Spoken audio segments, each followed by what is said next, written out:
ന്നതിന്റെ മുമ്പ് 6 കാര്യങ്ങൾ തങ്ങൾ പറഞ്ഞിട്ടുണ്ട്. അതിൽ ഒന്നാമത് മുത്തുനബിന്റെ മരണമാണ്. അല്ലാഹുവിന്റെ റസൂൽ 10-ാം കൊല്ലത്തിൽ വഫാത്തായി പോയി ഒന്നതാണ്. രണ്ടാമത് ബൈത്തുൽ മുഖദ്ദസിന്റെ മോചനമാണ്. അതേ ജൂതന്മാരെ കയ്യിൽ നിന്ന് ഖുദ്സ് പള്ളി മോചിപ്പിക്കുന്നത് മഹാനരായ സയ്യിദുനാ ഉമർ ഇബ്നു ഖത്താബ് റളിയല്ലാഹു അൻഹുവിന്റെ കാലത്ത് ഹിജ്റയുടെ 22-ാം കൊല്ലത്തിൽ ആ ഖുദ്സ് പള്ളി മോചിപ്പിച്ചതാണ്. അതും നടന്നു കഴിഞ്ഞതാണ്. മൂന്നാമത്തെ അടയാളം തങ്ങൾ പറഞ്ഞത് അല്ലാഹു ഭയങ്കരമായിരിക്കുന്ന പ്ലേഗ് രോഗം വരുന്നതാണ്. ആ പ്ലേഗ് രോഗം വന്നിട്ട് ലക്ഷക്കണക്കിന് ആളുകൾ മരിച്ചു പോകുന്നതാണ്. അല്ലാഹു ഗസയിലും ലബനാനിലും മിസ്റിലും ഈജിപ്തിലും മക്കയിലും മദീനയല്ലാത്ത എല്ലാ സ്ഥലങ്ങളിലും മദീനയിൽ ദജ്ജാൽ കടക്കുകയില്ല. മദീനയിൽ പ്ലേഗ് രോഗം വരികയില്ല. ജീവിക്കാൻ ഏറ്റവും നല്ലത് മദീനയാണ്. മരിച്ചു കിടക്കാനും നല്ലത് മദീനയാണ്. അമിൻ ത്വരീഖിൻ മിൻ തുരുഖിൽ മദീനത്തി ഇല്ലാ വൽ മലായികത്തി യഹ്രിസൂനഹാ. എല്ലാ മദീനയിലേക്കുള്ള സർവ്വ റോഡുകളിലും അല്ലാഹു പ്രത്യേകം മലക്കുകൾക്ക് കാവൽ കൊടുത്തുകൊണ്ട് മലക്കുകൾ കാവൽ നിൽക്കുന്നതാണ്. അതുകൊണ്ട് പ്ലേഗ് രോഗം കടക്കുകയില്ല. അതേ ഒരിക്കലും ദജ്ജാൽ കടക്കുകയില്ല. അതേ AD 1347 മുതൽ 1351 വരെ ഈ പറയപ്പെട്ട നാടുകൾ ഭയങ്കരമായ പ്ലേഗ് രോഗം വന്നു. അല്ലാഹ് ഈ ദീർഘമായ വർഷങ്ങളുണ്ടായ പ്ലേഗ് രോഗത്തിന് 10 കോടി മനുഷ്യരാണ് മരിച്ചു പോയത്. 10 കോടി മനുഷ്യർ മരിച്ചു പോയിട്ടുണ്ട്. അല്ലാഹ് ആ അടയാളവും ലോകത്ത് കടിഞ്ഞു പോയി.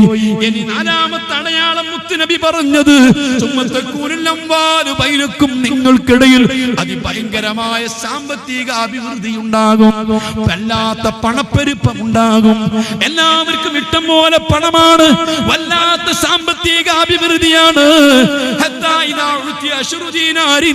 ഒരാൾക്കതാ പ്രത്യേകമായി 10 ദീനാർ നൽകപ്പെട്ടാൽ താൻ കൊടുത്ത സംഖ്യന്റെ ബാക്കി 10 ദീനാർ കൊടുക്കപ്പെട്ടാൽ അതുപോലും അവൻ ദേഷ്യപ്പെടും. ആർക്കും അത് വേണ്ട. അത്രയ്ക്കും പണപ്പെരുപ്പും സാമ്പത്തികമായ അഭിവൃദ്ധിയും ഖിയാമത്ത് നാളിന്റെ തൊട്ട് മുമ്പായിട്ട് ഉണ്ടാകുന്നതാ. ഈ അടുത്ത കാലം വരെ അതാ എന്തൊരു സമ്പത്താണ്. ലക്ഷങ്ങളും കോടികളും പൊടിപൊടിക്കുന്നതിന് മനുഷ്യന്മാർക്ക് മടിയുണ്ടായിരുന്നുവോ? എന്തൊരു പണപ്പെരുപ്പമാണ്. സുബ്ഹാനല്ലാഹ്.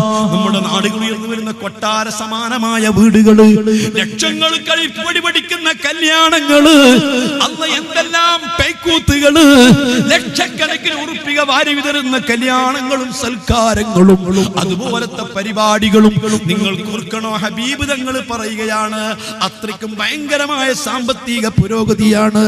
എന്നാൽ നിങ്ങൾക്ക് കേൾക്കണോ? സുമ്മഖില്ലത്തുൽ മാൽ. 5ാമത്തെ അടയാളമായി അല്ലാഹുവിന്റെ റസൂൽ പറയുന്നത് ഭയങ്കരമായ സാമ്പത്തിക മാന്ദ്യമാണ്. സാമ്പത്തിക തകർച്ചയാണ്. ലോകത്ത് മൊത്തം അത് പിടികൂടിയിരിക്കുകയാണ്. ഈ കഴിഞ്ഞ വർഷം മുതൽ തുടങ്ങുകയാണ്. ഇല്ല മോനെ, ഈ സാമ്പത്തിക മാന്ദ്യം തീരാൻ പോകുന്നില്ല. ഇത് നാളെ തീരുമെന്ന് മനസ്സിലാക്കണ്ട. സർക്കാർ മാറിയാൽ, അധികാരങ്ങൾ മാറി മാറി വന്നാൽ ഈ സാമ്പത്തിക മാന്ദ്യം തീരുമെന്ന് കണക്കാക്കണ്ട. നിനക്ക് മുത്തുനബിയിൽ വിശ്വാസമുണ്ടോ? നിനക്ക് ഈ ദീനിൽ വിശ്വാസമുണ്ടോ?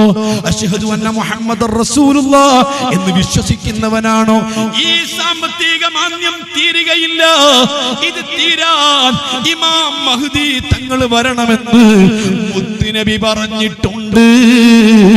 സുബ്ഹാനല്ലാഹ്. എന്തൊരു സാമ്പത്തിക മാന്ദ്യമാണ്. അതിനുശേഷം പിന്നെ സംഭവിക്കാൻ പോകുന്ന 6ാമത്തെ അടയാളം കൂടി തങ്ങൾ പറഞ്ഞതറിയോ?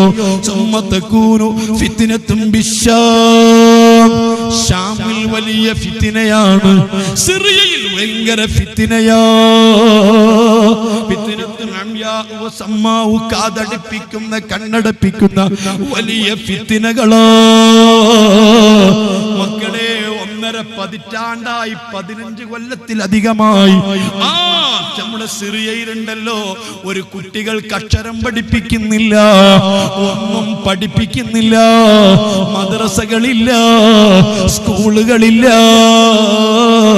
ഈ കഴിഞ്ഞ മാസമാണ് അങ്ങ് യുകെയുടെ അതാ ഒരു പത്രപ്രവർത്തകന് അവിടുത്തെ ദുരിതാശ്വാസ ക്യാമ്പിൽ വന്നിട്ട് അതാ 10 വയസ്സിൽ താഴെയുള്ള കുട്ടികളെ വിളിച്ചു വരുത്തിയിട്ട് ആ കുട്ടികളോട് അതാ അല്ലാഹ് എന്ന് എഴുതി കൊടുത്തു.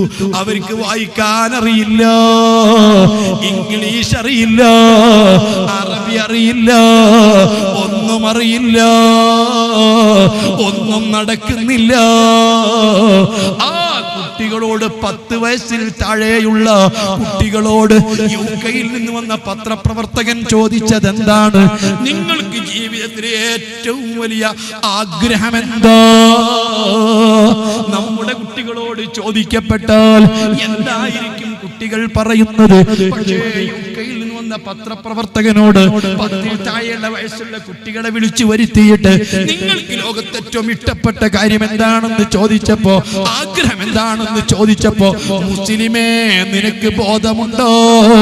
ഈ കുരുന്ന് കുട്ടികൾ പറഞ്ഞത് അല്ലാ, തിക്കും തിരക്കുമില്ലാതെ പിടിച്ചു പറിക്കപ്പെടാതെ വയറ് നിറച്ചൊന്ന് റൊട്ടി തിന്നാൻ, വിശപ്പ് മാറാൻ പറ്റുന്ന രൂപത്തിൽ ഒന്ന് റൊട്ടി തിന്നാൻ ഒന്ന് സാധിച്ചിരുന്നെങ്കിൽ അവിടുത്തെ കുട്ടികൾ പറഞ്ഞതാ വല്ലാത്ത ഫിത്നയാ. അവർ ഈ ഉമ്മത്തിന്റെ അവസാന കാലത്ത് ഏറ്റവും നല്ലവരാ, അവര് പരീക്ഷിക്കപ്പെടുന്നവരാ. അവരിലാണ് ദജ്ജാൽ വരുന്നത്, അവിടെയാണ് ദജ്ജാൽ പുറപ്പെടുന്നത്. സുബ്ഹാനല്ലാഹ്, എന്തൊരു പരീക്ഷണമാണ്! അത്രയും പാവപ്പെട്ട ആളുകൾ ഭക്ഷണത്തിന് വേണ്ടി കെഞ്ചുമ്പോ അതാ കുട്ടികൾക്ക് ജീവിതത്തിൽ ഒരിക്കൽ പോലും വയറു നിറച്ച് ഭക്ഷണം കിട്ടിയിട്ടില്ല. അവിടെയാണ് ഞാനും നിങ്ങളുമൊക്കെ ഈ ഭക്ഷണം ഇങ്ങനെ വേസ്റ്റാക്കുന്നത്, കുഴിച്ചു മൂടുന്നത്, ധാരാളം കളിക്കുന്നത്.